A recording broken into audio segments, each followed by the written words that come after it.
This exhibit is the body of work that I did during my Master of Fine Arts degree at the University of Regina. And it is called No, I Do Not Speak Cree. And it is, the no is capitalized. No, I do not speak Cree. That's important. Because it's representing the thousands of, I'm sure it's thousands of times. I said hundreds before, but I'm pretty sure it's thousands. It feels like thousands of times that I've been asked, do you speak Cree? And I'm never asked by non-native people. I'm always asked by native people, and specifically Cree people. That's one of the first questions that they ask me. And so this body of work is about some of my experience with trying to get a handle on my language, on the language of my parents, my ancestors, all my relatives who are Plains Cree from central Saskatchewan, which is now called the Treaty 6 territory, Treaty 6 area. My family comes from Mistawasis and Atakakoop Cree Nations, which is west of Prince Albert, so in central Saskatchewan. But we also have a connection to the Ermine Skin Band in Alberta, also in the Treaty 6 area. We are Plains Cree, part of the Northern Plains, but we are definitely Plains Cree. And I grew up in a house where all of the adults spoke Cree all of the time when they were talking to each other. They only spoke English really when they were talking to us. And if they caught themselves talking about something serious in English and they noticed we were listening, they'd flip right into Cree. So Cree was their language. All of the kids in our family, none of us spoke Cree. None of my cousins spoke Cree. None of the kids that I went to school with, other than the kids that came from the reserves that went to the residential school in PA, none of them spoke Cree. They only spoke English. And so this is about that experience and recounting the stories that come with my own personal reaction to the question of whether or not I speak my language. So this exhibit it's a body of work that spans from when I was a little kid, when my oldest sister was a little kid, to today. Just not too long ago, I was sitting with the old lady that kind of was the impetus for this body of work, this research. And she asked me the very same question that started this research, which was, do you speak Cree? So I went into this house. I was coming down to Regina to start my MFA. So I'm driving down to Regina the first day of the semester, and I thought, oh my God, I have no place to stay. Well, I guess I can book a hotel room. Oh my God, I hope there's a hotel room. So by the time I got to Regina, I remembered I knew a woman in Regina. And I called her and asked her if she would mind putting me up for the night. I said, I don't have time to do anything. I'm coming down, I'm going right straight to the university, and then if you can put me up for the night, I can book a hotel room for the rest of the week and figure out what I'm doing after that. I just haven't had time to find any place. So come on over. It was right around supper time. I walked in, said hello to my friend. She introduced me to her mother, and she was in the kitchen cooking us supper. And I sat down, and as I sat down, her mom, who's Cree from northern Alberta, looked at me and she said, do you speak Cree? There's this big smile on her face because she knew I was Cree. And I said, no, I don't. And I found myself tensing up because I didn't know how she was going to react. Is she going to be kind to me and say that's okay? Or is she going to give me a lecture? And because I actually have had people turn away from me and refuse to talk to me because I wouldn't speak Cree to them. So I didn't know what was going to happen. And I didn't want it to be a bad experience. So I was kind of tense. And she responded with, oh, that's okay. But the disappointment was clear. So she said it didn't matter, it was okay. And then she sat up and she looked at me and she said, you know, when I was a kid in residential school, and then she told me the story about speaking Cree in residential school. And she took a sip of her tea. It took maybe 3 minutes to tell the story. She took a sip of the tea and she sat back in her chair and she looked at me again. Do you speak Cree? And I was, no, I don't speak Cree. And she did the same thing. The disappointment on her face was there, and she took a sip of her tea, told me a story, took a sip of the tea, and then she said to me, do you speak Cree? And so it's like, what kind of Looney Tune loop am I in here? And after about 5 times, my friend said, so you can see that my mom's having some issues with short-term memory loss.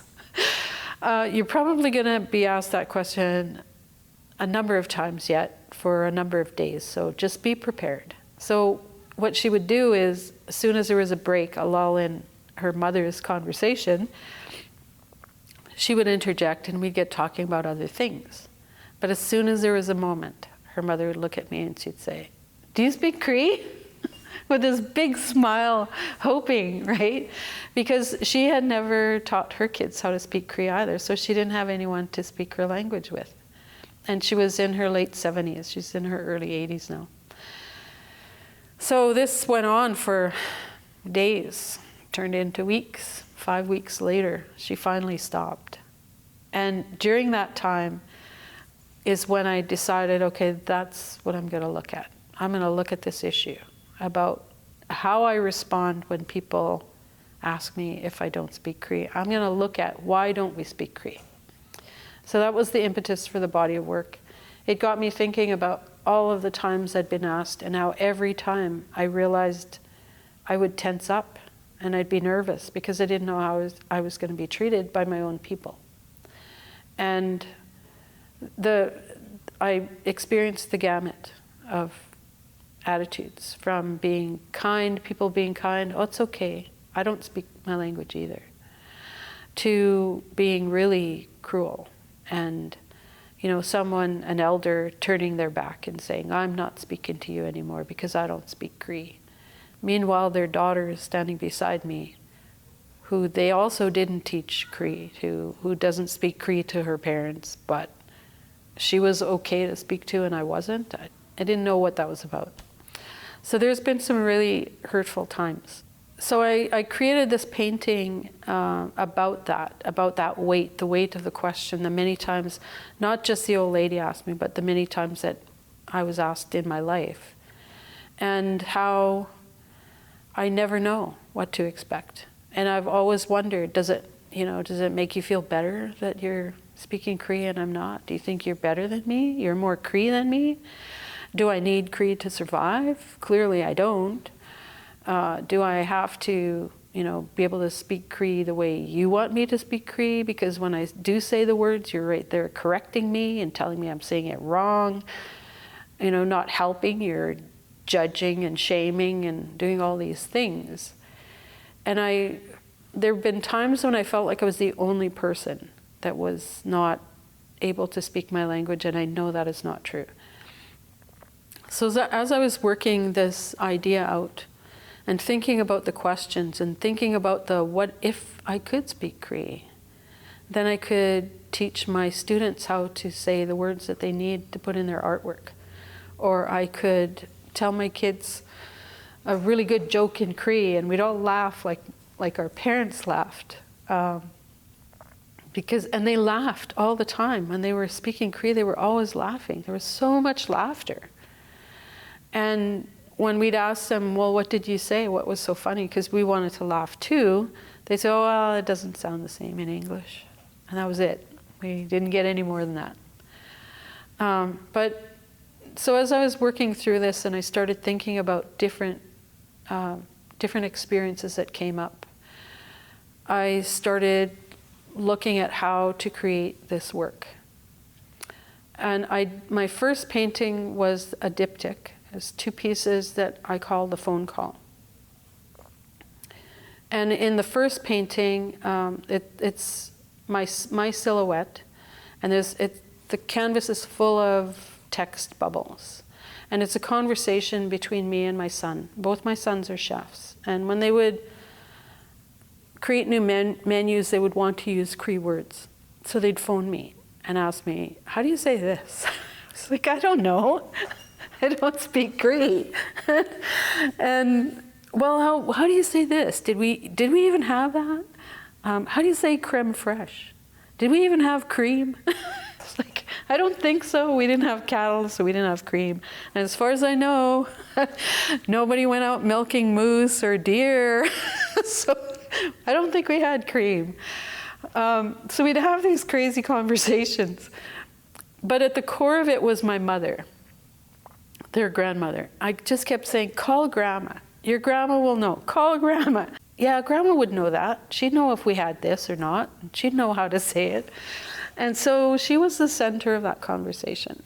And the second piece, I was trying to figure out, okay, then she wasn't there anymore. How am I going to depict that? So the second piece is using negative space in a big way to show that there's this absence. Because the first painting has this huge, long conversation, back and forth, what we're thinking, and in there embedded everywhere is call Grandma, call Grandma. Grandma will know, right? You know? And at one point my son would always say, it's okay if you don't know, Mom. Don't worry about it. It's okay if you don't know. And I would feel this gut-wrenching feeling, it's not okay. But we had my mom. And when she talked to us, I don't know how she was with my siblings, but when she talked to me and my kids, we'd ask her a question and she'd tell us how to say it. And then she'd tell us how to say it a little differently and what that would mean. So she'd tell us different versions of the word. And then she'd tell us how not to say it so that we didn't cause misunderstanding, because it was important that you said it properly.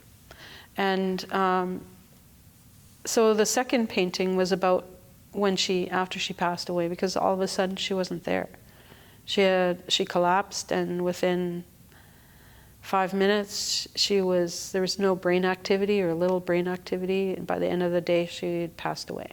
So all of a sudden she just wasn't there anymore. And so I used that negative space to indicate the loss now that has been created, because she was the last person in our family who spoke Cree. And she wasn't just the last person who spoke Cree in our immediate family. She was the last person who spoke Cree the way our family spoke it. Because every family is a little mini ethos, right? And you have this large cultural language, and the communities have their way of speaking the language, and then the families have their way of speaking the language.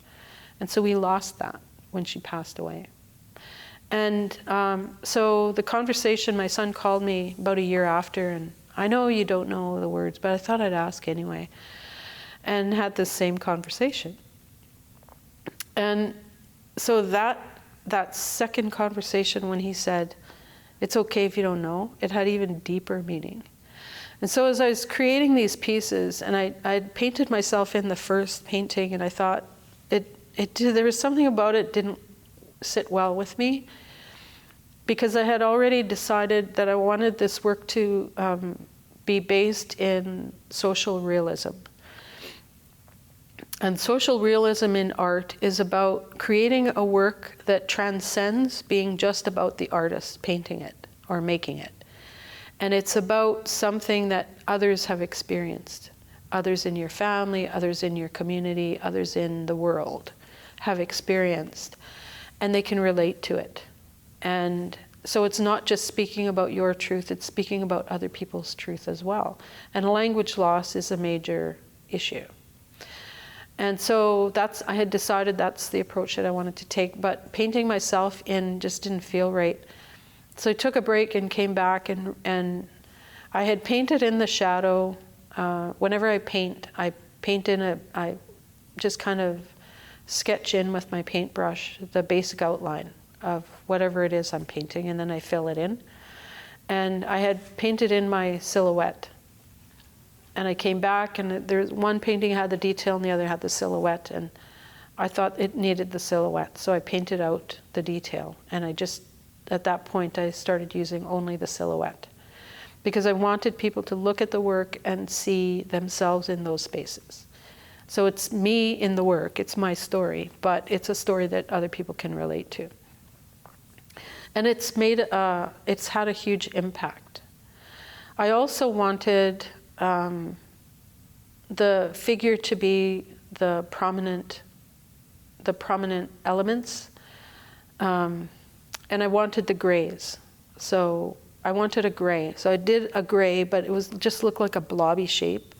So I decided on 2 different grays, a Payne's gray and a Mars black gray, just to differentiate the physical body, the physical person with the man-made stuff. So the blankets, the clothes, the building, the frame, those are all man-made. So they have that Payne's gray.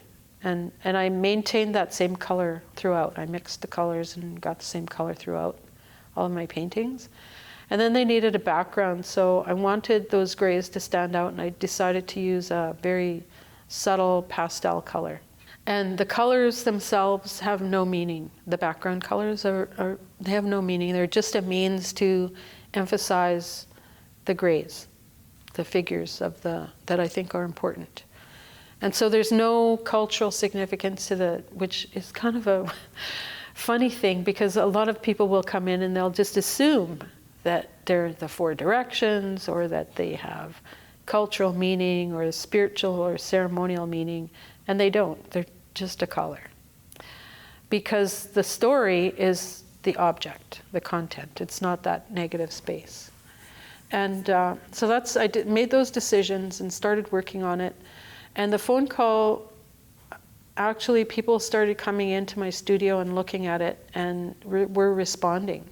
And some people they understood, not because they were native, but because they were immigrants to Canada. And friends of mine who were artists who were non-native, they started telling me stories of their parents and grandparents and how they didn't speak their language, what would be their mother tongue.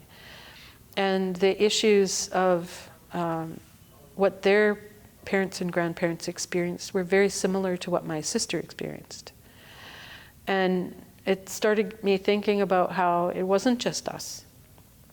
The difference, though, between settler cultures and losing their language and us is, if you're Ukrainian or French or whatever, and you lose your language, you can go back to Europe or whatever part of the world you come from, and you can pick it up again because they're still speaking it there.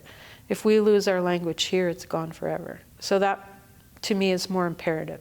Right? That's an issue that we've got this shared experience because Canada's an English-speaking country, but at the same time there's a significant difference between us. And so then it makes it more important that people understand what happens if we lose our language. It's going to be gone. And so that first diptych, that first set of paintings started to impact people, and I thought, okay, I'm going down the right road. The silhouette's working. The text bubbles are working. I looked a lot at comic book art when I was doing this stuff. I looked at other artists who use silhouette, like Kara Walker in the States. She's an African-American artist. A lot of her work has to do with the antebellum period in the South. So I looked at how silhouettes were used and how minimizing the content in the painting on the canvas, how to work it so that it would not be so minimal that it would lose its power. And then I just decided on my experiences. What am I going to paint? I've got, 60 years of experiences. What am I going to paint? I have a friend who doesn't speak, what language is that? I think it's Ukrainian. They're Ukrainian. And her family was treated really badly. And her mother, when she kept her language, but of course now she's being judged and told that, well, you're not speaking it right. That's not how you say it. And so she's still being shamed and judged at an elderly age. And so didn't want to pass her language on to her kids, doesn't want to teach them because she doesn't want them ridiculed and judged and shamed the way she has been. And that's, again, about protecting the child, right? Protecting your child, trying to hang on to who you are, that part of your identity. So that relatability is my statement to them that you're not alone. You're not the only one that's going through this. You're not the only one who's experienced it. And that it's okay that you don't speak your mother tongue. You'll survive, and it doesn't make you less. It doesn't make you less of a person. And you know, as there's a saying that that your language is who you are. Your language is who you are. And if I don't speak my language, well, what does that mean? What are you saying about me when somebody makes that comment? And I can't say it. I can't say that it's true because I don't know. Because I don't speak my language. I don't know how it would change me. I think it would be nice to be able to speak it, but will it make my life better and stronger? I don't know that.